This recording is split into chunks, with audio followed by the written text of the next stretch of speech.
listening to the Not Your Average Culture podcast, where we have candid conversations about personal growth, business, and creativity. Because, let's be honest, creative or not, life can get messy, especially if you are a creative entrepreneur. But you don't have to go at it alone. There's a whole community and culture around the lifestyle of creatives.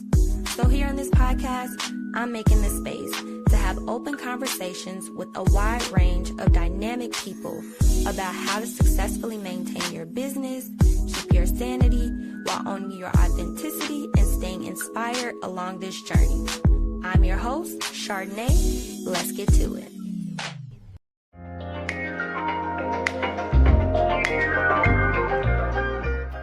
Hello. Hi, so nice to meet you. Thank you for doing this. My name is Isiuwa. Thank you for doing this. I really appreciate, you reaching out. You made my job so much more easier just reaching out. Good. I'm so glad. That's amazing. Where are you based? I'm actually in Oakland, California. Nice. Oh, you're West Coast. Mm-hmm. Oh my gosh. How do you like it?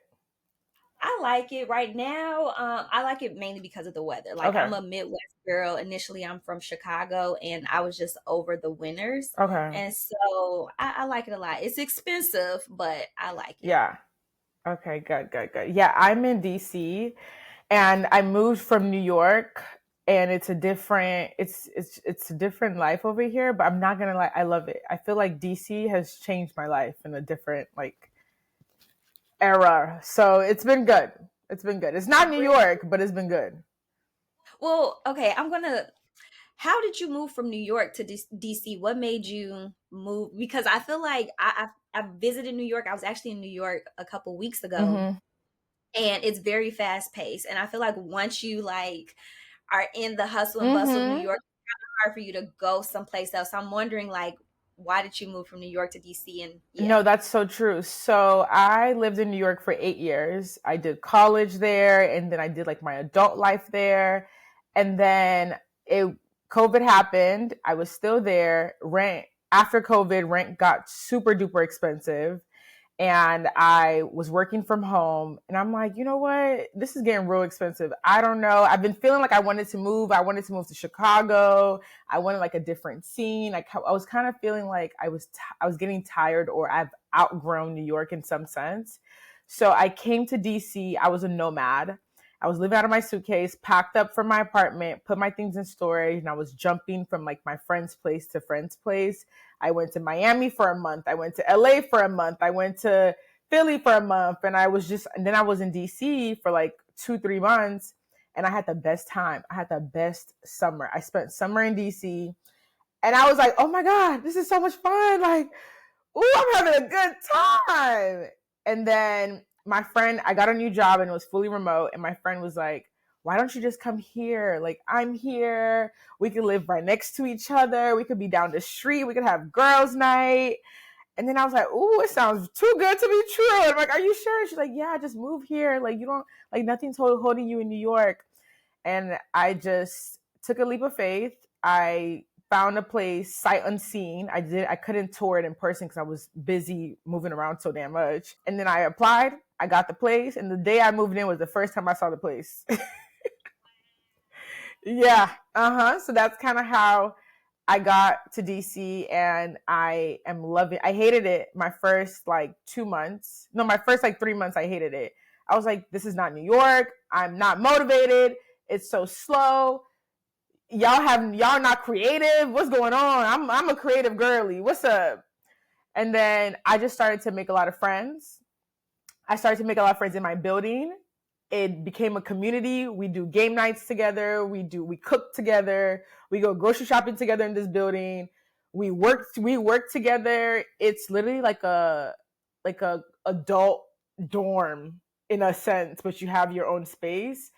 And then it just became a community, and I fell in love. My building hosts casino nights. They host yoga days. They do a lot of things. And then I was just like, wow, I'm loving it here. And then everything else just started to unfold. Wow, you're almost selling me on it. I've already heard good things like Chocolate City, and now Yes. you have a sense of community. I love that because I think that's the part of like the creative Mm-hmm. entrepreneurship journey is like finding community, especially Yes. when you decide to like step out on a leap of faith. It's Yeah. like finding your community. Girl, in my building, in my apartment where I'm at, it's a ton of like older people, and I'm just like, okay. Yeah. And I'm not gonna lie to you, like I'm gonna be moving out soon.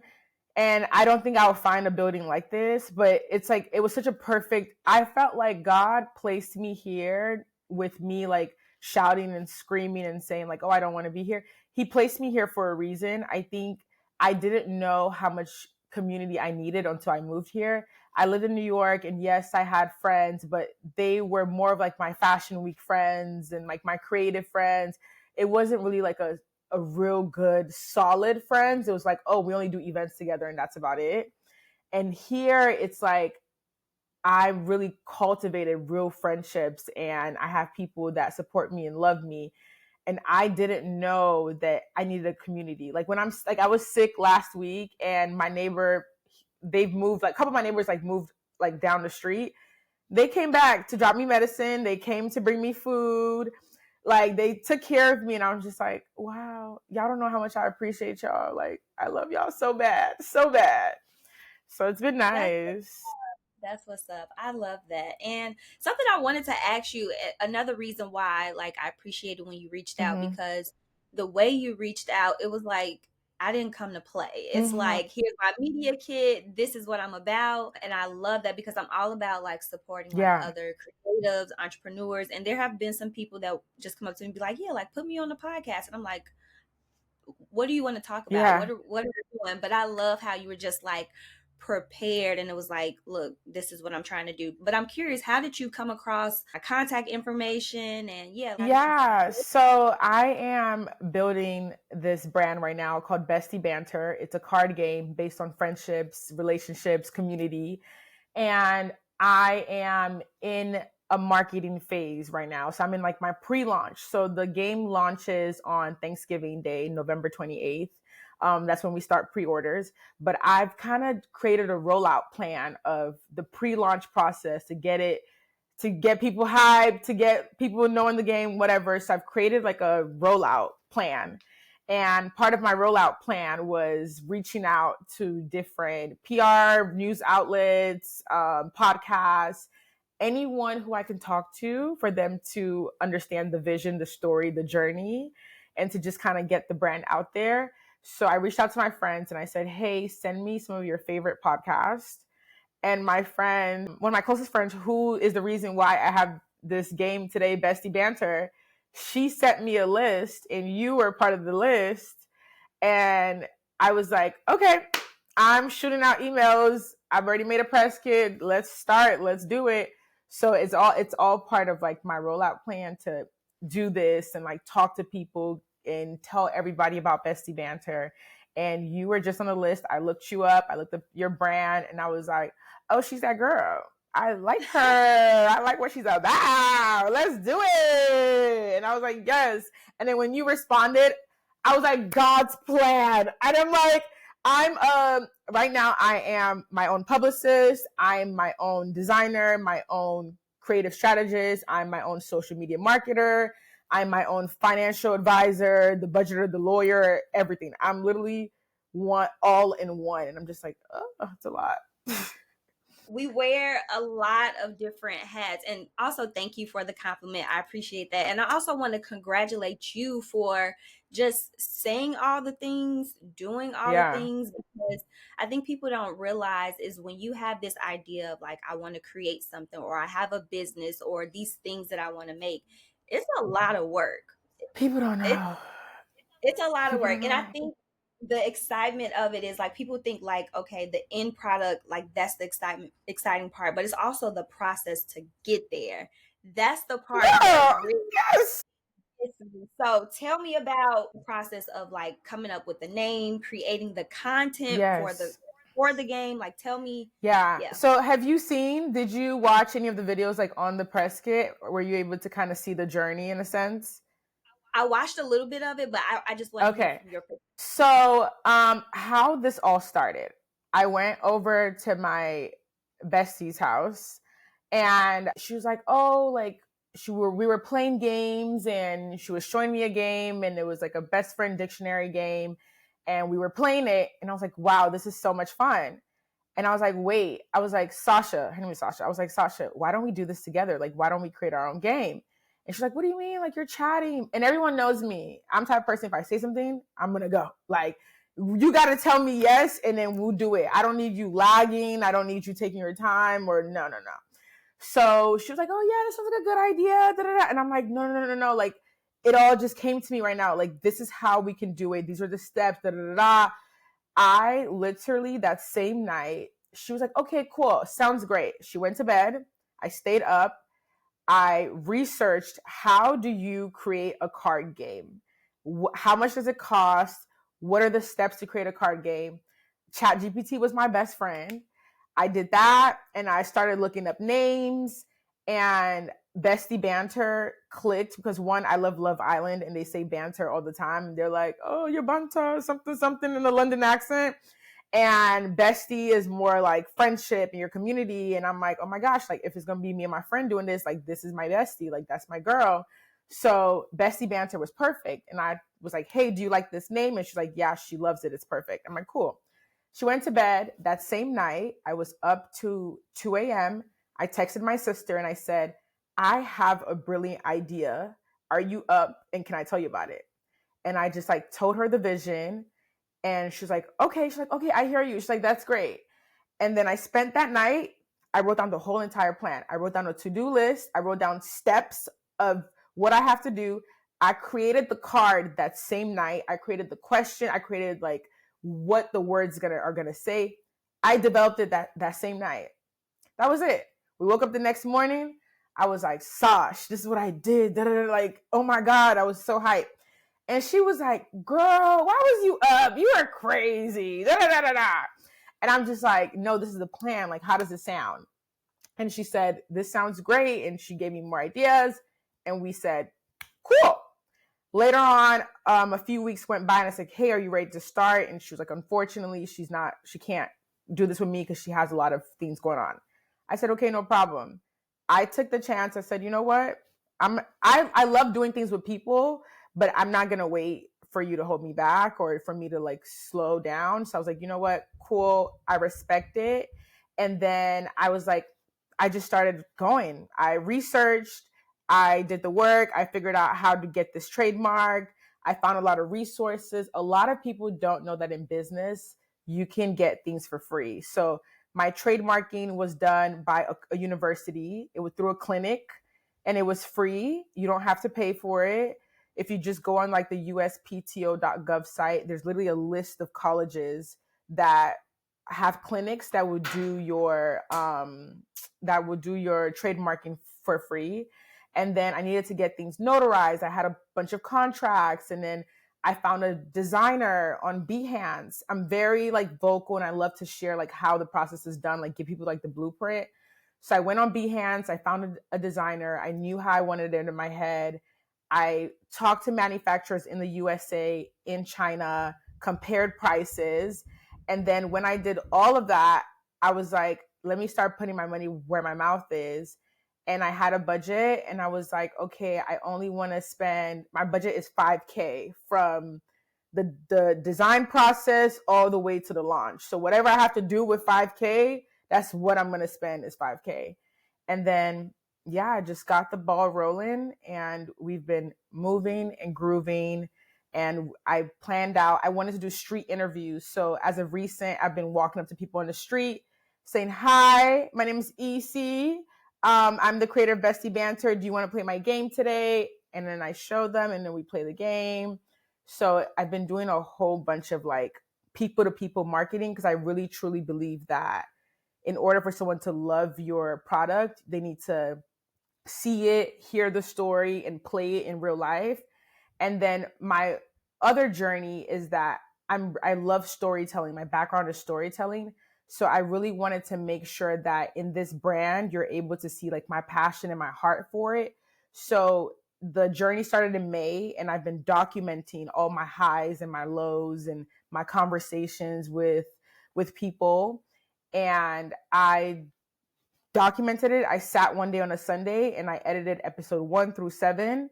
And then beginning of October, we started like putting out episode 1, episode 2, episode 3, episode 4. And then I wanted to build a team. So now I have an intern, and then now I have a marketing strategist. So Wow. they're all First of supporting me. Can I just say that is the true New Yorker in you? You're Yes. just like, go, go, go, go, go. You're like, you're gonna get it done. And I absolutely love that. And you said so many things just like within you talking about it. First of all, you said you use ChatGPT to help you like do all the things. Who knew that you can get trademarking for free? So there I have a few things I want to ask you. Yes. Number one, was there any learning barriers or challenges that you encountered when using ChatGPT? Like, how did you know how to use it to get what you were looking to get out of it? Yeah. So ChatGPT, me and ChatGPT, we best friends now. Like that big boy knows me in and out. So I would literally say, this is what I want to do. This is my idea. And I will type it in and I would say, simplify it for like a 7th grader. So like for like my instruction cards on my game, I'm literally, can I show you? Okay. So this is one of my samples, Bestie Banter. So I literally like used ChatGPT and I researched and I was like, this is what I want to do. This is how I want the game to be. I want it to be a 3-part game. So it's 3 parts. It's a purple, a green, and then an orange. So it's a purple, a green, and the last deck is an orange deck.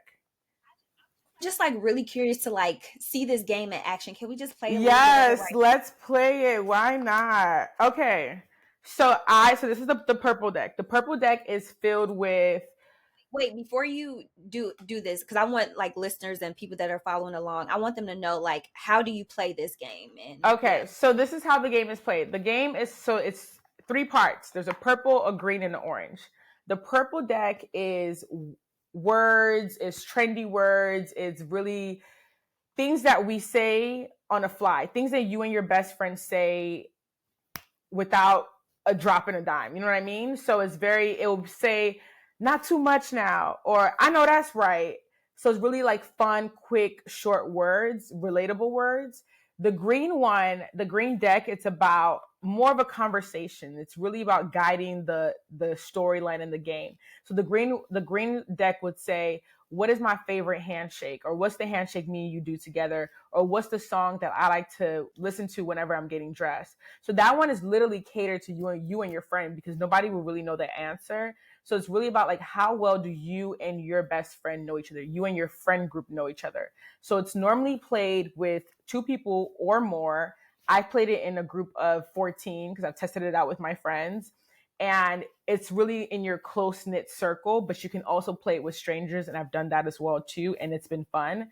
Now, the orange deck is like the fun part, which I found everyone loved. The orange deck is a blank card and you get to make up your own game. So you can write hi, you can write whatever. You could write Kiki Palmer, write artist names, whatever. And whenever you're done, you erase it. So it's reusable. So you can literally make up your own game and make up your own rules with the orange card. So the game is normally timed. It's timed 60 seconds. It goes by really fast, and it's to see who can answer the most questions or answers about the other person. So we have a purple card right now. I hold it up. I'm not seeing it. And then you're going to give me clues on what this card says. But like, obviously I can see it. So what would you say? Like, if you were to give me clues for me to guess this game, like to guess the word on it, the phrase, how would you explain it to me? Do you know who said this? Kamala. We did it, Joe. Yes. So like, we did it, Joe. And then I have like, I know that's right. Or have you heard like? That's what I was about to say as a hint, but I'm like, can I not say the words that are on the card? You can't say the words that's on the card. So it's kind of like a heads up game. and it's between like you and your friend. So this one, for example, if it's this one, you would if you're with your friends, you would say every Friday night, what do we have? And you could be like, girls' night out. And like, yeah, that's the night we have. It's a girls' night out. So stuff like that. So that's kind of how the game is played. And I've been, excited to play with everyone. And I've been going to a bunch of events. So this one is really funny. Do you know who said this one? At the end of the, I'm reading it out loud. At the end of the day got to end. Tell me, tell me, Who said? tell Do you me, remember who said this? tell me. This was Glorilla. So, and then this is what people say now. So it could be like, so my friend says this all the time, and she would say, "What's that phrase that whenever we get tired, we picked it up from Glow?" And I'll be like, "At the end of the day gotta end." So stuff like that. And it has other words that people say. It could be like Dululu or low vibrational, very trendy words. And it's just catered to things that you and your friends say. So it's when you ask the question on this game, it should literally say, what's the phrase I say when I'm doing this? Or what do I do when I'm like, those should be the kinds of hints and language that you're using while playing this game. Got it. Yeah. That's what's up. So that's Bestie Banter. It's about how well do you and your friend know each other.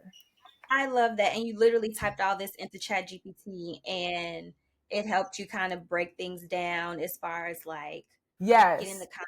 So I knew exactly what I wanted. I spent the whole night planning it out and writing out every single thing.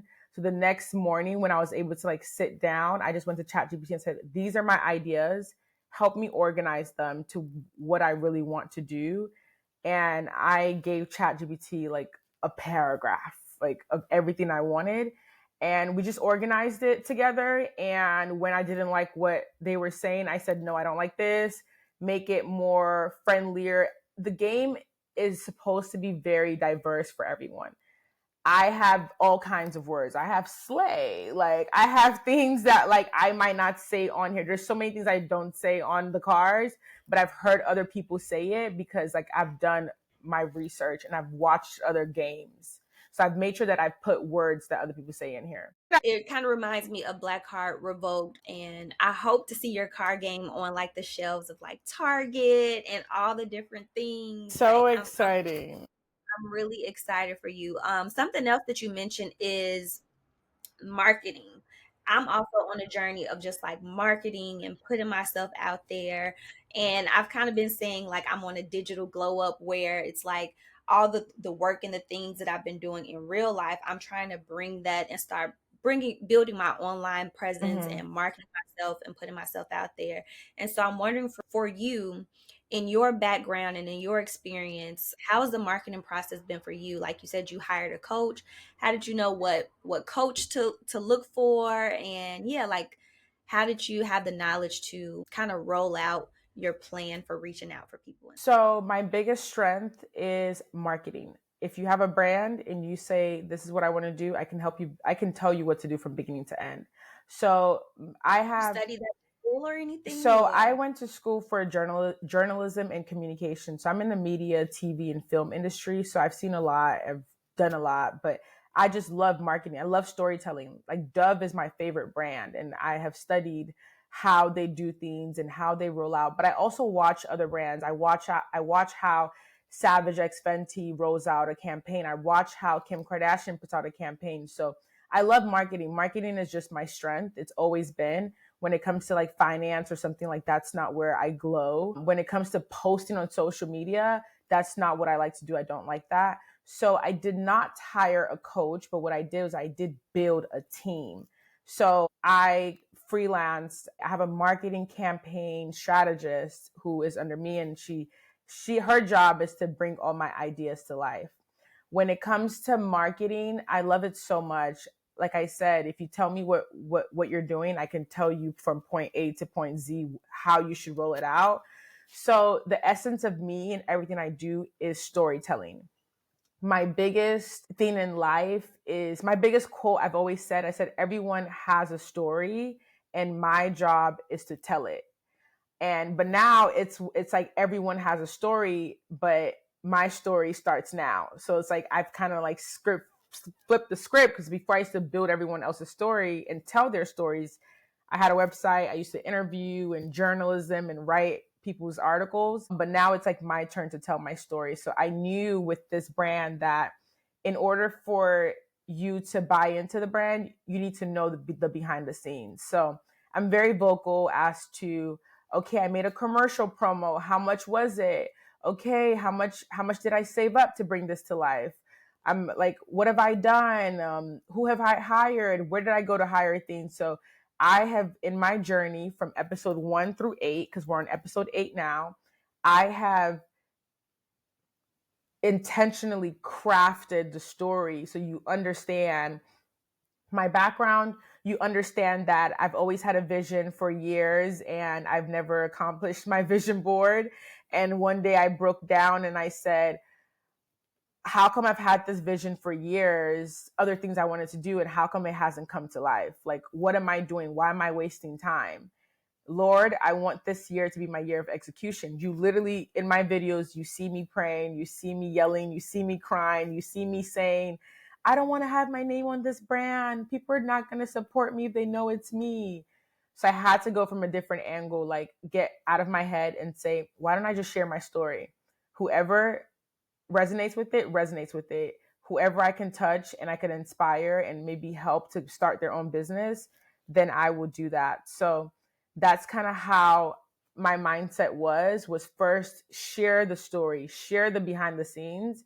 And my advice to any brand or any business, if you knew the behind the scenes of how most of your popular brands operate, you will buy more into them. Like, you will literally be like, yo, I was there when this happened, da da da. So like with my game, I craftedly created a close friends of 100 people, and I got them involved. And I said, what color should the text be on the box? Because psychology, in reality, when the game comes out, you're going to be like, oh, I was there when she was picking out her game. Like, I was there. I knew. I've seen her work so hard from the ground up. I helped her pick the color of this box. So that's kind of how my brain has evolved. And I said, you cannot do life alone with anything that you do in life. So I just knew, and I said, I need a team. So I went on TikTok and I researched like college students in marketing. That's how I found my intern. And that's how I found my marketing campaign strategist. And they have been here to support me, help me. They are excited about the brand because that's very important.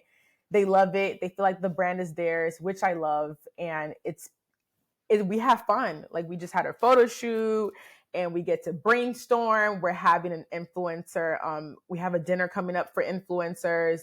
We're going to do like some influencer trips soon. So we're having fun with the brand.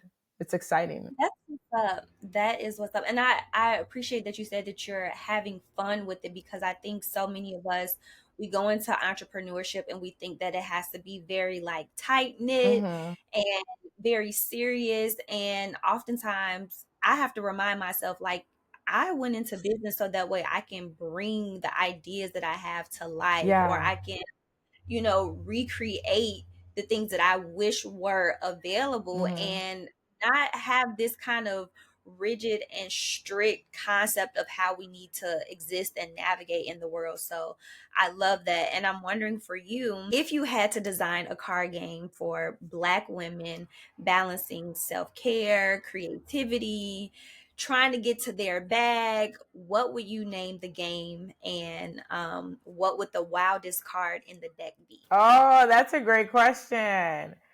I think I would name the game Hustle Motive. I don't know. That's the first thing that popped in my head. Motive. Hustle because it's like the grind. Motive, it's like, what's the motive behind this? Like motivation, short for motivation. So Hustle Motive. And what would be the wildest card? I think I would have a question. I think it would be, if If you had $1 million right now, how would you divide the $1 million for your business? Like, what would you put it into? That's what that's what card I would put in there. And then hopefully my hope for it is that it helps people think, it helps people break down their business and think about how they can utilize money to help it strengthen their brand. What would you put the million into if you had the money? Girl, I want to do so many things. Bestie Banter is the first of many things that I want to do, but I thank the Lord for execution, because this is the most I've ever executed in my whole entire life. Like, this is like, it's actually coming to life. It's like a thought. Literally, I wish you were there. It's like literally a thought from one night has turned into a physical product. And it's the most emotional, and it's the most, it's like my baby. So if I had $1 million right now, I would do a lot of my marketing strategies I want to do faster. I would quit my job, my full-time corporate job. I will go full on Bestie Banter and try to get it into every stores. And then I would build from there. Bestie Banter is a start, but I would build other businesses to help generate income, and it just flow, because the goal is to make money in my sleep. Preach. And you know how you showed me that card earlier where it said, "We did it, Joe." Yeah. Who would you say that to? Who is your like go-to like partner in crime? Who would you be saying like, "We did it, we did it"? I would say my sister, because she is literally my right hand. If nobody gonna stand by me, my sister gonna stand by me. So I would be like, "We did it, ooey." Her name is Ooey. So like, "We did it, ooey, we did it." Because she's seen like all the hard work. And then after that, it would be Sasha, because Sasha is my girl. So I'd be like, "We did it, Sasha." Because wherever I go, Sasha's gonna come with me. So I'm gonna make sure she's good 24/7. Yeah. That's what's honestly, when you showed me that card earlier, I've just because the way that things have turned out politically, I've completely blocked out all that stuff. Yeah. And also the Chicago in me, we also say on Joe or that's what's up, Joe. Yeah, you So should have known. You should have I just known. like my mind was just like, you know what? Yeah. It went someplace else. Yeah, it's okay. It's okay. Don't worry. We gonna get you the game in your hands, and you're gonna play with your friends, and we gonna see how you like it. But I'm definitely sure I've gotten so much like positive reviews, and people's expressions. It's just so funny, and how into and how competitive. I'm not a competitive person, so but they get so competitive playing this game, and it's so funny. It's so good. It's hilarious.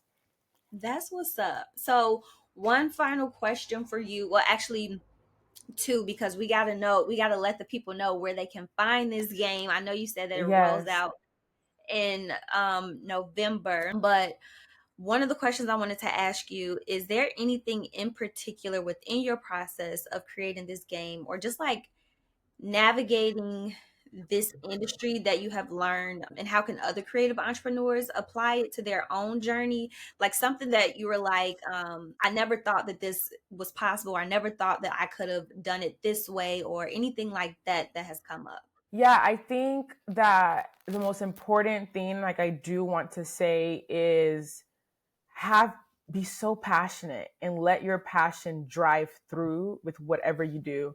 And I always want people to like see my passion, like feel it. Like even if I don't say it, I want you to feel it with the product or by whatever you see, like just feel the intense motivation behind it. And like that's what I have.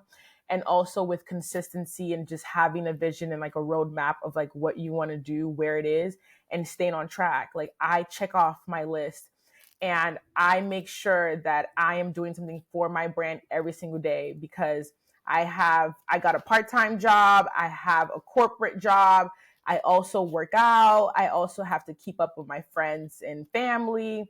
So I do have a lot going on. And then now I have two people that I have to manage for my business. And then I have a business that like I need to make sure that I'm constantly going out to events and showing up and playing the card game at different events to get people to know about the card game. So my life is so busy and my day starts so super early and ends super duper late. But I think the one thing is that I feel so passionate about this brand, and I feel like it's going to do so, not even I feel like, it is going to do so well. And I feel so strongly about the rhythm I'm going. And I would just say that a lot of people have an idea, but they don't execute. And sometimes it's very hard to like execute because you're in your head, and I'm a planner, but you just have to like do it. Like I had sticky notes all over my fridge, and my sticky notes kept on saying, just do it, just do it, just do it, just do it, all over my fridge. And I was like, I'll walk past it and I'll read it and I'll read it. I'm like, you know what? I'm just going to do it. And like, you need to be motivated by fear. Like fear needs to be like the driving force. Like you need to be like, oh, what if you didn't do it? There should never be a what if. So let's go find out. And I am motivated by fear because I feel like, let me just try it. If it doesn't work, it doesn't work. Like that 5K that I saved up, I was going to spend it on shopping, traveling regardless, or it was just going to sit in my account. So I took 5K and I put into a business. I said, this is what I'm going to do with it. So I think everyone should execute, like literally like zone in. My day is I have my 5 a.m. shift. After my 5 a.m. shift, I go to my corporate job. After my corporate job, I meet with my intern in the evening. After my intern, I meet with my marketing strategist. After that, I sit down on my laptop. I do everything for Bestie Banter, approve content, approve everything I have to do, talk to my manufacturers because they're based in China. So I got to wait till they wake up, which is 10 p.m. my time, 10 a.m. their time. So I'm up to like 12 or 1, wake up, I go to the gym. I'm so tired. I went to Solidcore this morning and I started early on a Saturday, but I am so driven and I'm so motivated, but I'm also like, this is fun for me. And then I'm also making sure that I have my own like personal time. So I'm making sure like I schedule time for therapy because I need to talk about everything that's going on in my brain and I need somewhere to dump and I need to make sure my mental health is good. So it's so important to execute with the vision and like be so tunnel vision, like on what you want to do, that no one else will come and distract you. And I don't allow it. I don't allow distractions in my life because everyone knows I'm in a grinding season, and it's either you're an asset and you're never going to be a liability in my circle. Like you can't, because everyone knows that like I'm in focus mode right now and I gotta, baby, I'm broke right now. I'm trying to be rich. Okay. I'm trying to make some money. So if you're not on the same bandwagon, don't disrupt me right now. I'm not with disruptions. And then what you said, it actually ties like seamlessly into the last question that I have. I could keep you here all day just chatting with you, but at the end of the day, they gotta end. Yes, I know that's right. Yeah.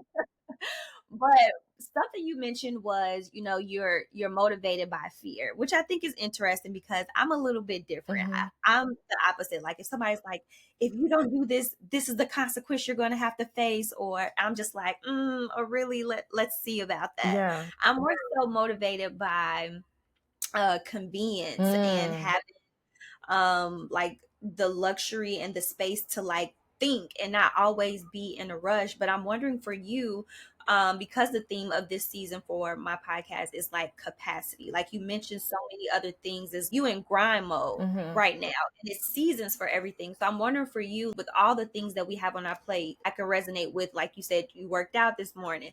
Same, I worked out before this podcast episode. So I'm wondering, like, how do you navigate all the different things that we have on our plate? Like getting the idea of your capacity of what you're able to manage, and how do you pour into yourself to just fill yourself up so you can maintain and do all the things and keep up that momentum. Yeah, it's so funny because I was talking to someone yesterday and they were like, "Oh, I think you enjoy this." And I think that in my mind, I'm very my word is my bond type of person. So if I ever say I'm doing something, like I gotta complete it no matter what, because I've already said I'm gonna do it. So it's like I'm trying to like, it's like a race against myself in a sense to hold myself accountable. But I'm very tired. I am tired. I am emotionally exhausted. I do want to break, but I just feel like because I've already devoted to this, and because I want to go get a part-time job. I didn't have to go get a part-time job, but I already signed up for it. So now it's like, it's just my duty. This is what I have to do. It's my obligation. I just have to serve out my obligation. So that's kind of how I see my life. And that's kind of like my discipline for myself. I said I'm going to go to the gym 3 times a week. It's a chore. It's an obligation. It's by force. It's a calendar. I have to check it off. So it's like, I kind of see things as, it's just what I have to do. It's literally what I have to do for me to have my soft life at the end. I literally just have to, no matter what, I have to push myself. I absolutely have no choice. I have to do it. Like, I was sick last week and I only stayed in bed for 1 day, and I was like, I can't afford to be sick. So we got to take all this medicine because we got to get up and we have things to do. But I do know that I am going to have a peaceful, like, element of my life. I'm going to have rest, but I do try to find pockets of time. Like, if I have like 20, 30 minutes, I put my phone away and I just crawl and close my eyes. I get really bad migraines, so I'm always on my phone or my laptop. So I try to find pockets of moment for peace, but in a sense of how do I juggle it, I just have to do it. Like Kim Kardashian says, get up and do the work. I just have to get up and do the work. Like, I just know that I need to do my part for God to show out. And he has given me a vision of the list of things I have to do. And every day I need to do one small thing before I go to bed for myself and my business. And that's my mindset every single day. I love that. Yeah. And I resonate with that on so many levels, because so many people will say to me or to us in general, like, oh, you make it look so easy. And it's like, this easiness takes a lot of work. Yeah. It takes a lot of It's work. not, But it's sorry to cut you up, but yeah, it's not easy, especially I think people, I always tell, like on my TikTok, I love to like, you know, post my little story. And I always say, people don't get it. Like, you know how hard it is to show up for yourself and then still have like a social life and show up for your friends, and then still make sure you're showing up for your family, or if you have nieces or nephews, and then like also working a 9 to 5, and then also wanting to start a creative venture or side business or side hustle on the side. Like, do you know how much capacity that takes out of a person? It is the most exhausting thing. And I just want to crawl and be in my bed all day. But it's like, I can't, because I have friends and they need me. And you got to pour into relationships. You got to pour. So I do my part to show up every single time for a friend when I don't want to, even if I don't want to, because like, that's my obligation, and they've been there for me, and I want to make sure I'm there for them too. So it's a lot. It's so hard. yeah, you show up for them when you need to, but then you also show up for yourself. It's like, if I need to take my time, I'm going to take my time because Yeah. I've been putting in the work. So love that. And thank you so much for your time today, Yes. on a Saturday. Okay. Yes.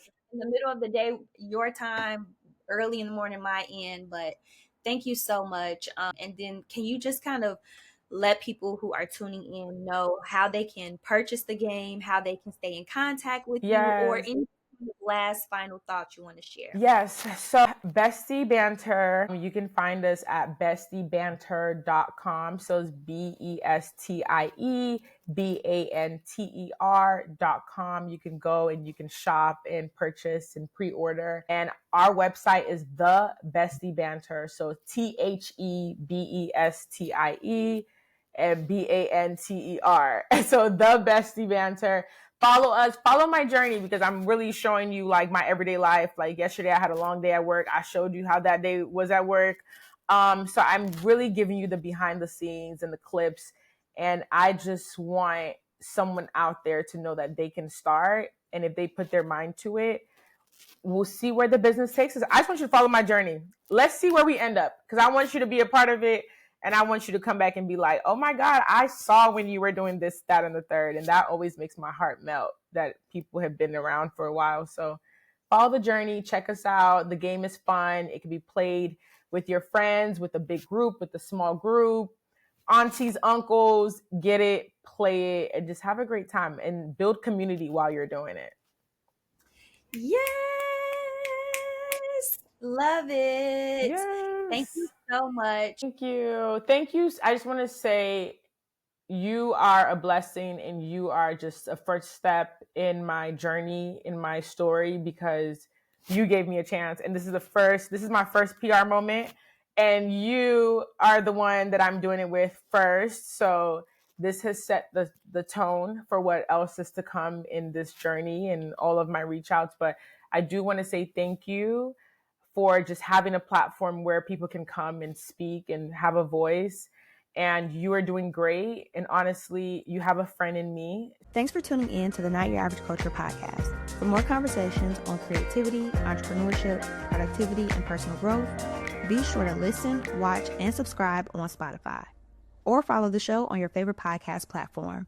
That way, you'll keep your creative juices flowing and never miss a new episode. Until next time, bye.